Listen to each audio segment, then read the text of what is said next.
बीमिश bookworms के classroom में आप सबका स्वागत है।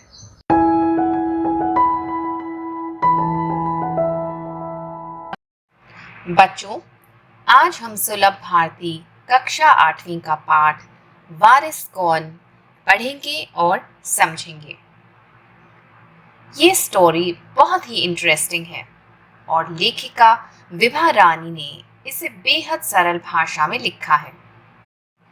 इस रोचक कथा के माध्यम से वे हमें ये मैसेज देना चाहती हैं कि हमें जो कुछ भी पाने की, अचीव करने की इच्छा है, वो हम अपनी इंटेलिजेंस, सूझबूझ और अवेलेबल रिसोर्सेज की ऑप्टिमल यूज से पा सकते हैं।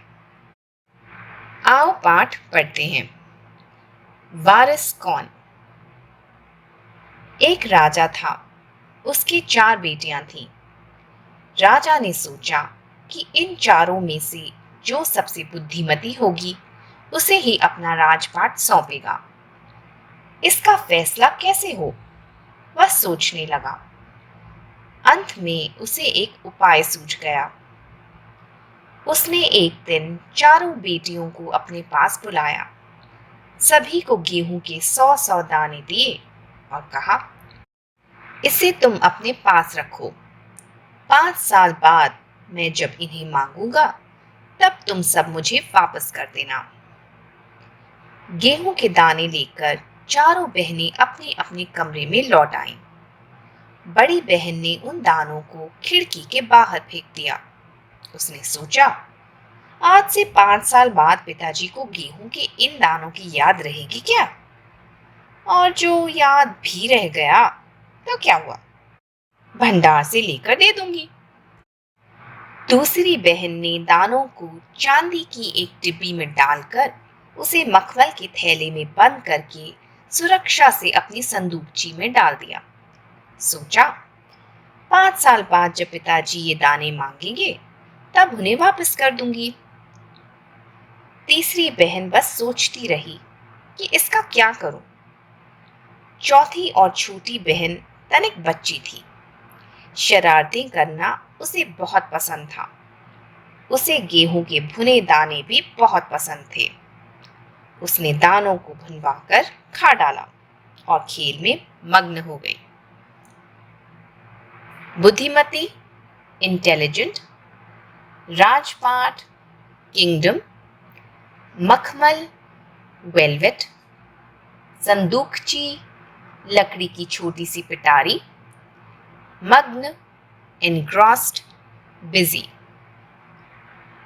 एक राजा था जिसकी 4 बेटियां थीं।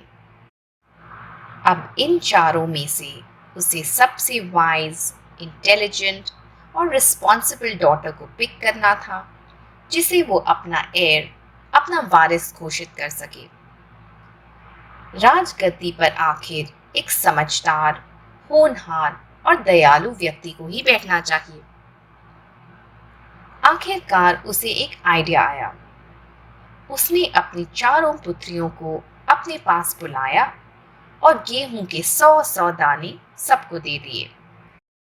उन सभी से उसने कहा कि इन गेहूं के दानों को संभाल कर रखना। 5 साल के बाद ये दाने मैं तुमसे वापस ले लूंगा। अब प्रिंसेसेस कंफ्यूज तो जरूर हुई। आखिर हमारे पिताजी ने हमें ये दाने क्यों दिए?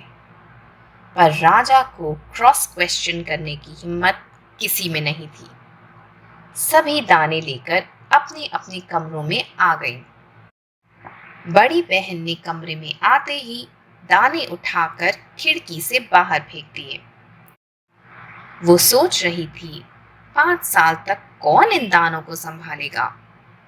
पिताजी को 5 साल बाद ये दाने शायद याद भी नहीं रहेंगे। उन्हें तो शायद ये बात भी भूल जाएगी कि उन्होंने हम सबको कुछ दाने दिए थे। गलती से जो उन्हें याद आ भी गया तो ग्रैनरी में इतना सारा गेहूं पड़ा हुआ है, निकाल कर 100 दाने उन्हें दे दूंगी। बस फिर क्या था, उसने वो इंसिडेंट अपने दिमाग से बाहर निकाल दिया। The second princess was a bit more careful. उसने दानों को फेंका नहीं, बल्कि एक टाइनी सिल्वर बॉक्स में उन्हें डाल दिया। फिर उस सिल्वर बॉक्स को एक वेलवेट की पोटली में ध्यान से रखा।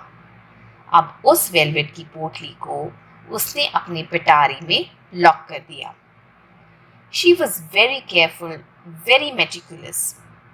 उसने मन में विचार किया कि पिताजी ने ये दाने दिए हैं, तो मेरी रिस्पॉन्सिबिलिटी है कि मैं पूरे ध्यान से इन्हें सिक्योर करके रखूं। 5 साल बाद जब ये दाने पिताजी मांगेंगे तो मैं उन्हें लौटा दूंगी। The third sister was still undecided. वो विचार कर ही रही थी कि आखिर मैं इन दानों का क्या करूं। The fourth princess was young and naughty. उसने दानों को देखा तो उसके मुंह में पानी आ गया।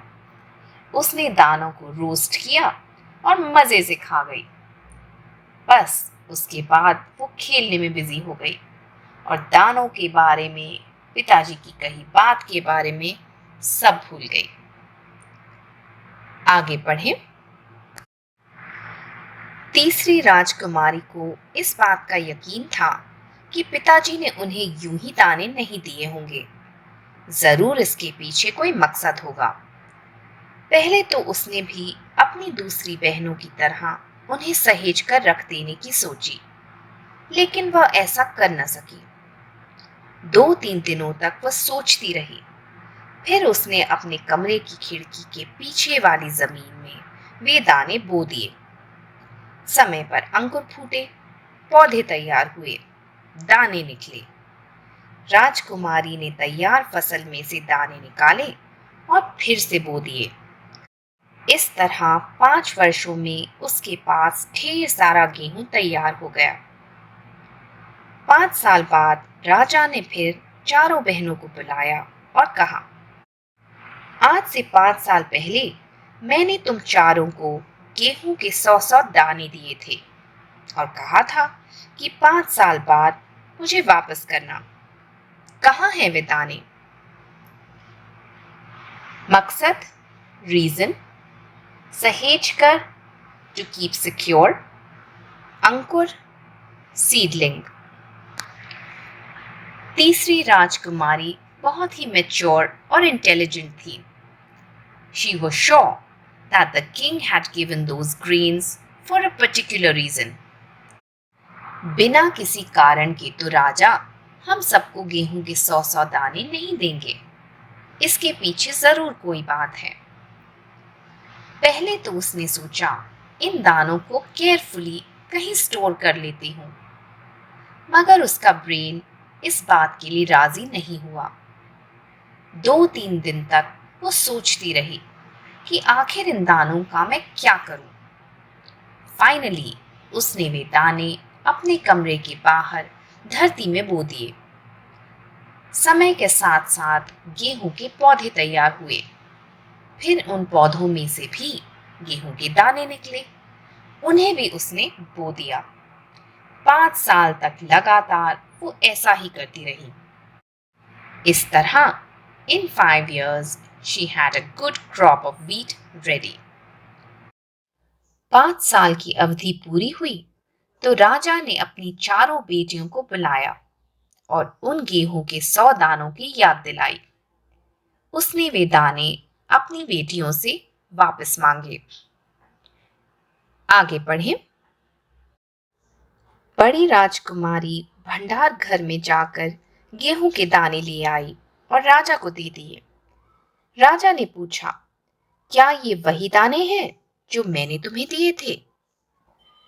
पहले तो राजकुमारी ने हाँ कह दिया, मगर राजा ने फिर कड़क कर पूछा।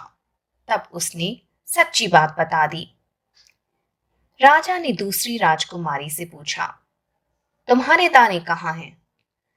दूसरी राजकुमारी अपनी संदूकची में से मखमल के खोल वाली डिब्बी उठा लाई, जिसमें उसने गेहूं के दाने सहेज कर रखे थे।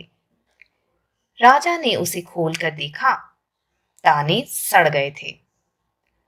तीसरी राजकुमारी से पूछा, तुमने क्या किया उन दानों का? तीसरी ने कहा, मैं इसका उत्तर आपको अभी नहीं दूंगी, क्योंकि जवाब पाने के लिए आपको यहां से दूर जाना पड़ेगा और मैं वहां आपको कल ले चलूंगी। राजा ने अब चौथी और सबसे छोटी राजकुमारी से पूछा। उसने उसी बेपरवाही से जवाब दिया, उन दानों की कोई कीमत है पिताजी? वैसे तो ढेरों दाने भंडार में पड़े हैं। आप तो जानते हैं ना, मुझे गेहूं के भुने दाने बहुत अच्छे लगते हैं, सो मैं उन्हें भुनवा कर खा गई। आप भी पिताजी किन किन चक्रों में पड़ जाते हैं। कड़क कर, in an angry and strict tone. खोल, कवर, बेपरवाही, केयरलेसनेस।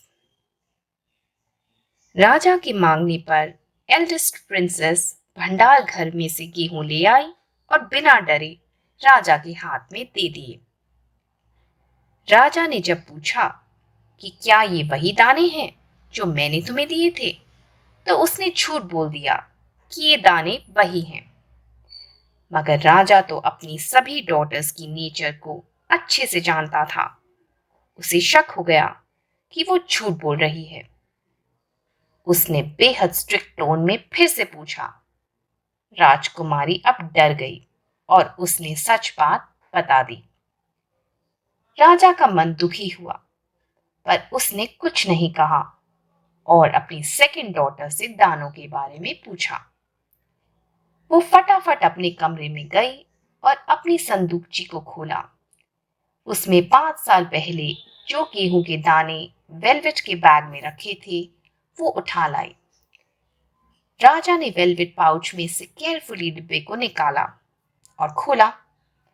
अंदर बेचारे दाने, जो 5 साल से वहां कैद थे, बिल्कुल सड़ गए थे, रॉटन हो गए थे। राजा को फिर डिसअपॉइंटमेंट हुई, but he didn't say anything. उसने अपनी थर्ड डॉटर से जब दाने मांगे, तो उसने बहुत ही कामली जवाब दिया कि वो राजा को उनके प्रश्न का उत्तर अभी नहीं दे सकती। उनके प्रश्न का उत्तर उन्हें महल के भीतर नहीं मिल सकता। उन्हें उसके साथ कल बाहर जाना होगा। अब बारी थी सबसे छोटी, सबसे नॉटी प्रिंसेस की। राजा ने जब दाने मांगे, तो उसने बहुत ही कैजुअल और केयरलेस टोन में जवाब दिया कि वो बात तो पुरानी हो गई है। एक राजा के लिए वैसे भी गेहूं के 100 दाने की क्या कीमत। ग्रैनरी में तो गेहूं के ढेर भरे पड़े हैं। उसने आगे कहा कि उसे रोस्टेड ग्रेन्स बहुत टेस्टी लगते हैं, इसलिए उन दानों को उसने 5 साल पहले ही खा लिया। अपने केयरलेस एटीट्यूड के लिए शर्मिंदा होने की बजाय उसने अपने पिताजी को टॉन्ट मारा कि वो कैसी सिली बातों में अपना टाइम वेस्ट करते हैं। आगे पढ़ें। सभी के उत्तर से राजा को बड़ी निराशा हुई। चारों में से अब उसे केवल तीसरी बेटी से ही थोड़ी उम्मीद थी। दूसरे दिन तीसरी राजकुमारी राजा के पास आई। उसने कहा, चलिए पिताजी, आपको मैं दिखाऊं कि गेहूं के वे दाने कहाँ हैं। राजा रथ पर सवार हो गया। रथ महल नगर पार करके खेत की तरफ बढ़ चला। राजा ने पूछा, आखिर कहाँ रख छोड़े हैं तुमने वे 100 दाने? इन 100 दानों के लिए तुम मुझे कहाँ कहाँ के चक्कर लगवाओगी? तब तक रथ एक बड़े से हरे भरे खेत के सामने आकर रुक गया। राजा ने देखा, सामने बहुत बड़े खेत में गेहूं की फसल थी। उसकी बालियां हवा में झूम रही थीं, जैसे राजा को कोई खुशी भरा गीत सुना रही हो। राजा ने हैरानी से राजकुमारी की ओर देखा। राजकुमारी ने कहा, पिताजी, ये हैं वे 100 दाने जो आज लाखों लाख दानों के रूप में आपके सामने हैं। मैंने उन 100 दानों को बोकर इतनी अधिक फसल तैयार की है। राजा ने उसे गले लगा लिया और कहा, अब मैं निश्चिंत हो गया। तुम ही मेरे राज्य की सच्ची उत्तराधिकारी हो। उम्मीद, होप, फसल, क्रॉप, निश्चिंत, एट ईज, विदाउट वरी, उत्तराधिकारी, वारिस। राजा अपनी बेटियों के बिहेवियर और एटीट्यूड से डिसहार्टन हो गया था, अपसेट हो गया था। आखिर उसकी अपब्रिंगिंग में कोई तो कमी रह गई थी कि उसकी डॉटर्स में रिस्पॉन्सिबिलिटी को निभाने की समझ नहीं थी। His third daughter was his last hope. अगले दिन तीसरी राजकुमारी राजा से बोली कि वो उसके साथ चले। गेहूं के 100 दाने वे उसको वापस कर देगी। चलते चलते महल पार किया, नगर भी पार हो गया। राजा कंफ्यूज था। आखिर वे लोग जा कहाँ रहे हैं? कहाँ है गेहूं के 100 दाने? राजकुमारी राजा को एक खेत के पास ले आई। राजा ने देखा पूरा खेत फसल से लहलहा रहा था। चारों ओर हरियाली और सुंदर सुंदर गेहूं की बालियां जो हवा के साथ साथ नाच रही थीं। राजा को अब भी कुछ समझ में नहीं आया और उसने अपनी डॉटर को हैरानी से देखा। आखिर वो उसे कहाँ ले आई? गेहूं के दाने कहाँ हैं? राजकुमारी ने खुलासा किया कि यही है गेहूं के 100 दाने जो उसने 5 साल पहले बोए थे। धीरे धीरे मेहनत करके उसने 100 दानों को लाखों दानों में बदल दिया और आज वे दाने एक पूरी फसल बनकर उनके सामने हैं। The king was stunned. हैरानी और गर्व से उसने अपनी डॉटर को गले से लगा लिया। आखिर उसे अपने किंगडम पर राज करने के लिए एक जिम्मेदार, मेहनती और काबिल रूलर मिल गया था। उसे अपना सच्चा वारिस मिल गया था। यहां पूरा होता है वारिस कौन का एक्सप्लेनेशन। आई होप ये पार्ट आपको अच्छे से समझ आ गया होगा। बीमिश बुकवर्म्स की तरफ से आज इतना ही। Happy reading, happy starting everyone. I hope ये वीडियो आप लोगों को अच्छा लगा होगा। इन केस आपके कोई डाउट्स हैं, कोई क्वेश्चंस हैं, तो नीचे कमेंट सेक्शन में आप मुझसे पूछ सकते हैं। Thank you for watching. If you enjoyed listening to this story, please do like and subscribe to Beamish Bookworms. Please press the bell icon to get notified when a new story comes out. Meanwhile, happy reading, everyone!